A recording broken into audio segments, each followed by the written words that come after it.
இன்று வேதம் வாசித்தீர்களா? வாங்க வாசிக்கலாம். மார்க் 11ஆம் அதிகாரம். அவர்கள் எருசலேமுக்கு சமீபமாய் சேர்ந்து ஒலிவுமலைக்கு அருகான பெத்லகே பெத்தானியா எனும் ஊர்களுக்கு வந்தபோது அவர் தம்முடைய சீஷரில் 2 பேரை நோக்கி, உங்களுக்கு எதிரே இருக்கிற கிராமத்துக்கு போங்கள். அதில் பிரவேசித்த உடனே மனுஷர் ஒருவரும் ஒரு காலம் ஏறியிராத ஒரு கழுதை குட்டி கட்டியிருக்க காண்பீர்கள். அதை அவிழ்த்து கொண்டு வாருங்கள். ஏன் இப்படி செய்கிறீர்கள் என்று ஒருவன் உங்களிடத்தில் கேட்டால், இது ஆண்டவருக்கு வேண்டும் என்று சொல்லுங்கள். உடனே அதை இவ்விடத்திற்கு அனுப்பிவிடுவான் என்று சொல்லி அவர்களை அனுப்பினார். அவர்கள் போய் வெளியே இருவழி சந்தியில் ஒரு வாசலகை கட்டி இருந்த அந்த குட்டியை கண்டு அதை அவிழ்த்தார்கள். அப்பொழுது அங்கே நின்றவர்களில் சிலர், நீங்கள் குட்டியை அவிழ்க்கிறது என்னவென்றார்கள். இயேசு கற்பித்தபடியே அவர்களுக்கு உத்தரவு சொன்னார்கள். அப்பொழுது அவர்களை போக விட்டார்கள். அவர்கள் அந்த குட்டியை இயேசுவினது கொண்டு வந்து அதன் மேல் தங்கள் வஸ்திரங்களை போட்டார்கள். அவர் அதன் மேல் ஏறி போனார். அநேகர் தங்கள் வஸ்திரங்களை வழியிலே விரித்தார்கள். வேறு சிலர் மரக்கிளைகளை தரித்து வழியிலே பரப்பினார்கள்.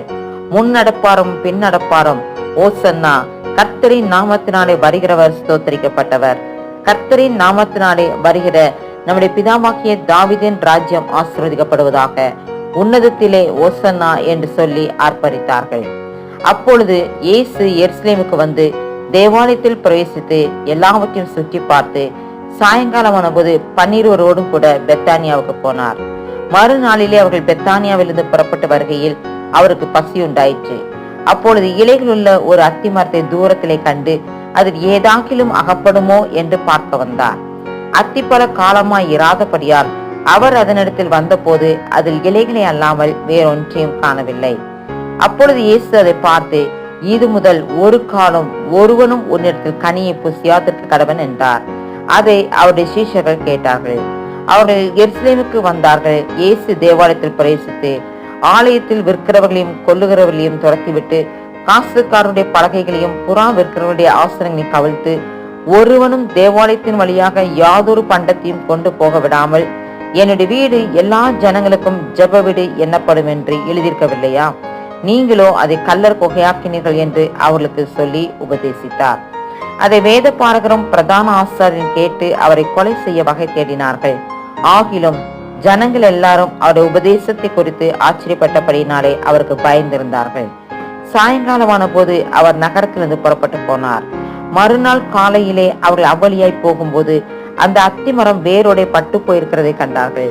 பேதுரு நினைவு கூர்ந்து அவரை நோக்கி, ரபி, இதோ நீர் சபித்த அத்தி மரம் பட்டு போயிற்று என்றான். இயேசு அவர்களை நோக்கி, தேவனிடத்தில் விசுவாசமுள்ளவர்களாயிருங்கள். எவனாகிலும் இந்த மலையை பார்த்து நீ பெயர்ந்து சமுத்திரத்திலே தள்ளுண்டு போ என்று சொல்லி தான் சொன்னபடியே நடக்கும் என்று தன் இருதயத்தில் சந்தேகப்படாமல் விசுவாசித்தால் அவன் சொன்னபடியே ஆகும் என்று மெய்யாகவே உங்களுக்கு சொல்கிறேன். ஆதலால் நீங்கள் ஜெபம் பண்ணும் போது எவைகளை கேட்டுக்கொள்வீர்களோ அவைகளை பெற்றுக்கொள்வோம் என்று விசுவாசியுங்கள். அப்பொழுது அவைகள் உங்களுக்கு உண்டாகும் என்று சொல்கிறேன். நீங்கள் நின்று ஜெபம் பண்ணும் போது ஒருவன் பேரில் உங்களுக்கு யாதொரு குறை உண்டாயிருக்குமானால் பரலோகத்தில் இருக்கிற உங்கள் பிதா உங்கள் தப்பிதங்களை உங்களுக்கு மன்னிக்கும்படி அந்த குறையை அவனுக்கு மன்னியுங்கள். நீங்கள் மன்னியாதிருப்பீர்களானால் பரலோகத்தில் இருக்கிற உங்கள் பிதாவும் உங்கள் தப்பிதங்களை மன்னியாதிருப்பார் என்றார். அவர்கள் மறுபடியும் எருசலேமுக்கு வந்தார்கள். அவர் தேவாலயத்திலே உலாவிக் கொண்டிருக்கையில் பிரதான ஆசாரியரும் வேத பாரகரும் மூப்பரும் அவரிடத்தில் வந்து, நீர் எந்த அதிகாரத்தினால் இவைகளை செய்கிறீர்? இவைகளை செய்கிறதற்கு அதிகாரத்தை உமக்கு கொடுத்தவர் யார் என்று கேட்டார்கள். இயேசு பிரயுத்தரமாக, நானும் உங்களிடத்தில் ஒரு காரியத்தை கேட்கிறேன், நீங்கள் எனக்கு உத்தரவு சொல்லுங்கள். அப்பொழுது நானும் இன்ன அதிகாரத்தினாலே இவைகளை செய்கிறேன் என்று உங்களுக்கு சொல்லுவேன். யோவான் கொடுத்த ஸ்நானம் தேவனால் உண்டாயிற்றோ மனுஷரால் உண்டாயிற்றோ? எனக்கு உத்தரவு சொல்லுங்கள் என்றார். அதற்கு அவர்கள், தேவனால் உண்டாயிற்று என்று சொல்வோமானால் பின்ன ஏன் அவனை விசுவாசிக்கவில்லை என்று கேட்பார்.